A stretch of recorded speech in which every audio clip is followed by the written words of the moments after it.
मर्दराज आप पाक पतन ऑनलाइन देख रहे हैं। दोस्तों आज मैं आपको कुछ पेट्रोल के हवाले से जो बुरहान है। पेट्रोल सस्ता तो है लेकिन मिलता नहीं, अगर मिलता है तो वो ब्लैक में मिलता है। अगर पंपों पे जाएं, चाहे पीएस तो हो चाहे दीगर पंप हो, 100 रुपये के ऊपर का पेट्रोल नहीं देते, ख़ासतौर पर मोटरसाइकिल वाले।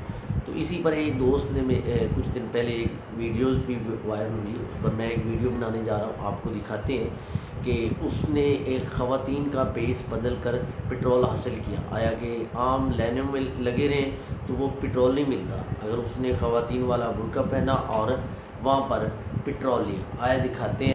मेरे मोटरसाइकिल का पेट्रोल कम था और मैं पेट्रोल के लिए पंप पर आया तो इतना रश तक लिया नहीं जा रहा। आखिर मुझे तरकीब आई, मैंने क्या बुर्का लिया और बुर्का लेकर यहाँ से पेट्रोल लेने के लिए, और भाई से कहा कि मुझे पेट्रोल दो, और उन्होंने मेरी तरफ हैरान से देखा और मुझे फौरी पेट्रोल दिया। और मैंने